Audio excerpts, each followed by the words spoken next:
What's up, y'all? It's the Honest Movie Guy, and I'm back with day 21 of the 31 Days of Horror.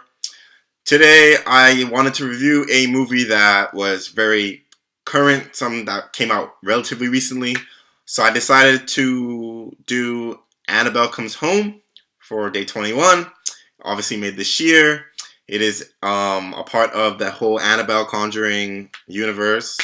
It was a decent movie. I saw it in theaters, and I'll let you know about it in this review. So for those that have forgotten, this is how it works. First I give you a synopsis of the movie, then I give you a spoiler-free review of the movie, and finally I give you my honest rating and my honest recommendation. So let's jump in. The synopsis for Annabelle Comes Home reads: while babysitting the daughter of Ed and Lorraine Warren, a teenager and her friend unknowingly awaken an evil spirit trapped in a doll. So the synopsis kind of sums up what the movie's about. If you've seen other Annabelle movies or the Conjuring movies, you know that the Warrens, they handle supernatural cases, and they usually take souvenirs from those supernatural cases to keep and to lock away to protect, the world from them, from those haunted spirits and all that.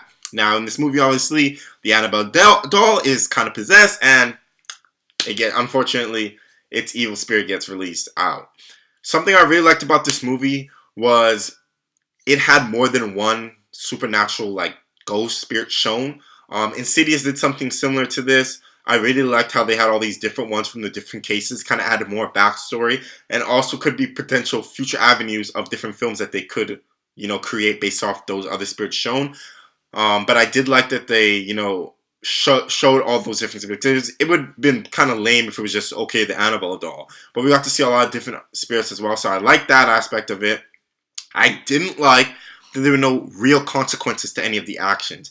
The characters act dumb as hell, which is expected in any type of horror movie, but there was no consequences. So, at the end, it was kind of just okay, they just had a bad night, rather than, oh my god, this is a lasting impression, this is going to have a lasting effect on them. So I didn't like that. The story was a little slow. It was a slow burner. Took a little bit to get going. When it got going, I thought it was pretty good. Had some good moments. Typical jump scares you see in movies these type of days. Didn't have a bad atmosphere, which I didn't mind. But I guess a lot of people are going to complain, saying that, well, okay, it took maybe half the movie to really get started, I guess. But it was definitely a little slow burner. I liked the actresses and the actors and all that. The daughter of the Warrens, I liked her. She was pretty good. And I liked the babysitter, and her friend, even though she was annoying, portrayed her part well.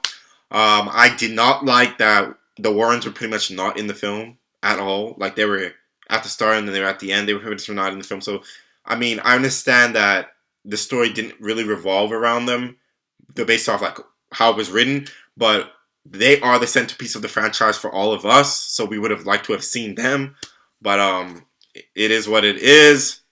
The ending, as I said, the ending was just, it was just okay. It wrapped things up, but it didn't have no great, as I said, there was no great consequences, and the end it was just a mediocre. It seemed like they just needed some way to wrap it up, and they just did. Now, IMDb gave this movie a 6. I'm going to give it a 5.7. I'm going to give it a 5.7 because, 1, as I said, we didn't get to really see the Warrens at all. 2, it was a real slow burner. 3, there was no real consequences for the actions of the characters that we like to see, or nobody really had any consequences at all in the movie, which is lame. If we have these type of ghost movies and stuff like that, we want to see some type of consequences in some form. None of that. And 4, finally, because the ending was just weak, they just needed something to wrap it up. However, I did like the acting, and it wasn't that bad. I liked it. And I did like that they had more than one supernatural element shown, more than one ghost shown and all that type of stuff, which was cool because it was just everything was so unpredictable in that sense. However, some of the ghosts people aren't gonna like, and I was like, man, that's kind of just whack as hell. One in particular, but yeah. So I recommend you guys, if you've seen the first Annabelle movie, this one is better than it, even though that's not saying much because the first one was pretty bad. But it is a decent little watch. So if you got nothing better to do and you need something to just watch, and you're just I haven't seen this, this is a decent movie for you to go watch.